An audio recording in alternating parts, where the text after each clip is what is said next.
ചെന്നൈയിലും ശബരിമല ശ്രീകോവിലിന്റെ പേരിൽ പ്രദർശനം നടത്തി ഉണ്ണികൃഷ്ണൻ പോറ്റി. സ്വർണ്ണപ്പാളികൾ നടൻ ജയറാമിന്റെ ചെന്നൈയിലെ വീട്ടിൽ എത്തിച്ചു. ഫാക്ടറിയിലായിരുന്നു പൂജകൾ. ചടങ്ങിൽ ഉണ്ണികൃഷ്ണൻ പോറ്റിയുടെ കുടുംബാംഗങ്ങളും പങ്കെടുത്തു. ജയറാമും ഗായകൻ വീരമണിയും പൂജയിൽ പങ്കുചേർന്നു. ഇതിന്റെ ദൃശ്യങ്ങൾ പുറത്തുവന്നു.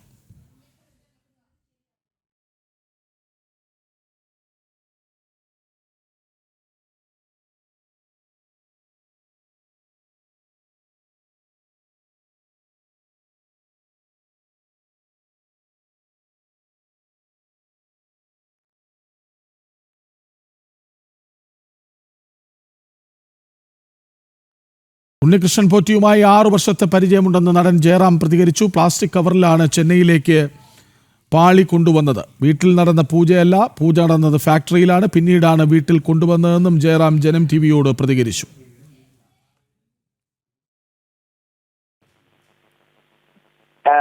2019 തുടക്കത്തിലാണെന്നാണ് എന്റെ വിശ്വാസം. ഈ ഉണ്ണികൃഷ്ണൻ പോറ്റി എന്നെ വിളിക്കുന്നു.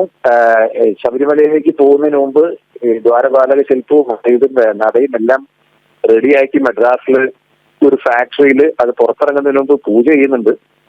ശബരിമലയിലേക്ക് പോകുന്ന ഇത്രയും പുണ്യമായിട്ടൊരു സംഗതി, ഇത്രയും വർഷമായിട്ട് ശബരിമലയിലേക്ക് പോകുന്ന ആളല്ലേ, പങ്കെടുത്താൽ വലിയ സന്തോഷം എന്ന് പറഞ്ഞു. ഞാൻ പറഞ്ഞു തീർച്ചയായിട്ടും എന്നെ വിളിക്കണം എന്ന് പറഞ്ഞ് നേരെ ചെല്ലുന്നു. വീരമണി രാജു ഉണ്ടായിരുന്നു, കുറച്ച് ഭക്തരും ഉണ്ടായിരുന്നു. എല്ലാരും കൂടി ശരണം വിളിച്ച് പാട്ടൊക്കെ പാടി അതിനെ പൂജയൊക്കെ ചെയ്തു. ഇപ്പൊ ആ ടി വിയിൽ കാണിക്കുന്നത് എന്റെ വീട്ടിലല്ല, അത് ആ ഫാക്ടറിയുടെ ഫ്രണ്ടിലെ റൂമിലാണ്. ഒരു അയ്യപ്പ വിഗ്രഹമൊക്കെ വെച്ച് അതിനെ പൂജയൊക്കെ ചെയ്തു. പൂജയൊക്കെ ചെയ്ത് കഴിഞ്ഞപ്പോ എന്റെ ഒരു അത്യാർത്ഥി കാരണം ഞാൻ അദ്ദേഹത്തോടും ഇത് ചെയ്ത അവരുണ്ട് ജസ്വന്ത് ഭണ്ഡാരി എന്ന് പറഞ്ഞിട്ട്, അപ്പൊ അവരാണ് അത് സർട്ടിഫൈ ചെയ്ത് ശബരിമലയിലേക്ക് കൊടുത്തയക്കുന്നത്. അപ്പൊ അവരോട് ഞാൻ റിക്വസ്റ്റ് ആയിട്ട് ചോദിച്ചു, പോകുന്ന വഴിക്കാണ് എന്റെ വീട്, ഒരു സെക്കൻഡ് അവിടെ നിർത്തി എന്റെ പൂജാമുറിയുടെ മുമ്പിൽ നിന്ന് കാണിച്ചിട്ട് കൊണ്ടുപോകാൻ പറ്റുമോ ചോദിച്ചു. അവരൊന്ന് ആലോചിച്ചിട്ട് പിന്നെന്താ തീർച്ചയായിട്ടും പറഞ്ഞു. ഉണ്ണികൃഷ്ണൻ പോറ്റിയും അവർ കൂടെ ഉള്ളവരും പറഞ്ഞു കുഴപ്പമില്ല, കൊണ്ടുപോകാം. ഞാൻ പറഞ്ഞു എനിക്ക് ഇത്തിരി സമയം തരണം എന്ന് പറഞ്ഞ് ഞാൻ നേരെ വീട്ടിലേക്ക് ഓടി. വൈഫിനടുത്ത് പറഞ്ഞ് കുറെ പൂജാരിമാരെയൊക്കെ വരുത്തിച്ചു. അത് കഴിഞ്ഞ് ഈ അയ്യപ്പ ഇതുമായിട്ട് ബന്ധമുള്ള കുറച്ച് ശബരിമലയിലുള്ള ഏറ്റവും ശബരിമലയ്ക്ക് പോകുന്ന ആൾക്കാരൊക്കെ വിളിച്ചു. വീടിനടുത്തുള്ള ആളുകളെ മുഴുവൻ വിളിച്ചു. അങ്ങനെ ഇത് പോകുന്ന വഴി നമ്മുടെ വീടിന്റെ അവിടെ എത്തി. അത്ര ആചാരാനുഷ്ഠാനം കൂടി കൊണ്ട് പൂജാമുറിയുടെ അവിടെ വെച്ചു. ഒരു 10 മിനിറ്റ് ഒരു പൂജയൊക്കെ രുദ്രമൊക്കെ തിരിച്ചു അവര് പൂജാരിമാര്. ഉണ്ണികൃഷ്ണൻ പോറ്റി ഒരു പൂജയൊക്കെ ചെയ്തു. അത് കഴിഞ്ഞ് അങ്ങനെ നേരെ കൊണ്ടുപോയി ശബരിമല.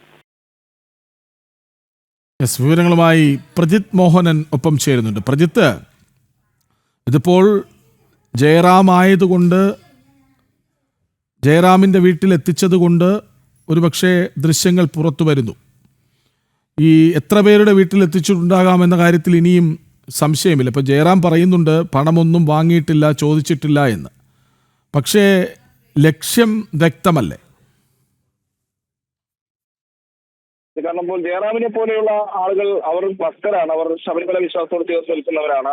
അദ്ദേഹം പറഞ്ഞതുപോലെ തന്നെ ഇത്തരത്തിൽ ശബരിമലയിലെ ദ്വാരപാലക ശില്പങ്ങൾ അല്ലെങ്കിൽ അവിടുത്തെ സ്വർണ്ണപ്പാളികളൊക്കെ അത് ഒരു നിർമ്മാണം കഴിഞ്ഞതിന് ശേഷം അത് ഫാക്ടറിയിൽ വെച്ചൊരു പൂജ നടക്കുന്നു. അവിടെ പങ്കെടുക്കാമോ എന്ന് ചോദിക്കുമ്പോൾ അത് വളരെ സന്തോഷത്തോടെ സ്വീകരിക്കുന്നു. അവിടെ പൂജയിൽ പങ്കെടുത്തതിന് ശേഷം അദ്ദേഹം പറഞ്ഞുപയോഗിച്ച വാക്ക് അത്യാർത്ഥിയാണെങ്കിലും അതൊരു ഭക്തന്റെ ആഗ്രഹം എന്ന് വേണമെങ്കിൽ നമുക്ക് വിളിക്കാവുന്നതാണ്. അപ്പോൾ അത്തരം ഒരാഗ്രഹം അദ്ദേഹം പ്രകടിപ്പിച്ചു. അദ്ദേഹത്തിന് വീട്ടിലൊന്ന് എത്തിക്കാമോ എന്ന് ചോദിച്ചു. അവിടെ എത്തിച്ചു എന്നുള്ളതാണ് അദ്ദേഹം പറയുന്നത്. ചെറിയൊരു പൂജ നടത്തിയ ശേഷം അത് പോകുന്നു എന്നുള്ളതാണ്. അതിൽ നമുക്ക് ഒരു തെറ്റ് അദ്ദേഹത്തിന്റെ ഭാഗത്ത്, ഇപ്പോൾ ജയറാമിനെ പോലെ ആളുടെ ഭാഗത്ത് നിന്ന് അങ്ങനെ ഒരു തെറ്റ് നമുക്ക് പറയാൻ കഴിയില്ല. പക്ഷേ അവിടെയും ഈ ഉണ്ണികൃഷ്ണൻ പോറ്റിയുടെ ലക്ഷ്യം എന്തായിരുന്നു എന്നുള്ള ഒരു ചോദ്യമുണ്ട്. ഇപ്പോൾ ജയറാമിന്റെ വീട്ടിൽ എത്തിച്ചതുകൊണ്ട് കൃഷ്ണരാജ് പറഞ്ഞതുപോലെ ഈ ദൃശ്യങ്ങൾ പുറത്തു വന്നു.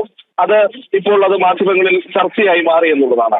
അപ്പോൾ ഈ ദൃശ്യങ്ങൾ പുറത്തു വരാതെ എത്രയിടങ്ങളിൽ ഇത്തരത്തിൽ ഈ ഉണ്ണികൃഷ്ണൻ പോറ്റി ഇത് എത്തിച്ചിട്ടുണ്ടാകണം. അതിന് ഒപ്പം ഈ ഏറ്റവും ശ്രദ്ധേയമായിട്ടുള്ള കാര്യം, ഈ ദ്വാരപാലക ശില്പങ്ങളുടെയൊക്കെ ഈ പാളികൾ കൊടുത്തുവിടുന്നത് ഫാക്ടറിയിൽ നിന്ന് നിർമ്മാണത്തിന് ശേഷം പോകുന്നത് ദേവസ്വം ബോർഡ് അധികൃതരുടെയൊക്കെ ഒപ്പമാണ് എന്നുള്ള കാര്യം കൂടിയുണ്ട്. കാരണം ദേവസ്വം ബോർഡ് അധികൃതർ കൂടി അത് സ്വീകരിക്കാനുണ്ടായിരുന്നു എന്നുള്ളതാണ് ആ കമ്പനി ഉടമകൾ പറയുന്നത് എന്നുള്ളതാണ് നമ്മൾ മനസ്സിലാക്കുന്നത്.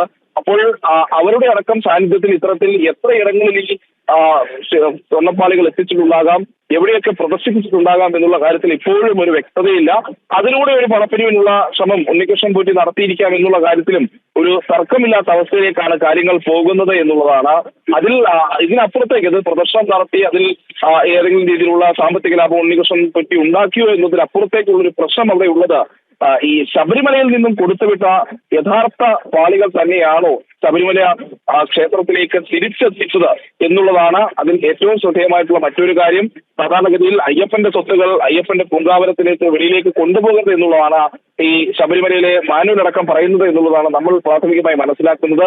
അങ്ങനെയെങ്കിൽ ആ ചട്ടം പോലും ലംഘിച്ചാണ് ഈ ഉണ്ണികൃഷ്ണൻ പോറ്റിയുടെ കയ്യിൽ ഇത്തരത്തിൽ ശബരിമലയുടെ സ്വത്തുക്കൾ നൽകിയത് എന്നൊരു പ്രശ്നം അവിടെ നിലനിൽക്കുന്നു. അതോടൊപ്പം ഈ തിരിച്ചെത്തിച്ചത് ഒരു യഥാർത്ഥ ശബരിമലയിൽ 1998 സ്ഥാപിക്കപ്പെട്ട അതേ പാളികൾ തന്നെയാണോ എന്നുള്ളൊരു സംശയവും അവിടെ നിലനിൽക്കുന്നുണ്ട്. അതിൽ ഈ സംശയം തോന്നാനുള്ള ഒരു കാരണം എന്ന് പറയുന്നത് ഈ ഉണ്ണികൃഷ്ണൻ പോറ്റിയെ പോലെയുള്ള നിരവധി അവതാരങ്ങൾ ഞാൻ പ്രീതിയിലേക്ക്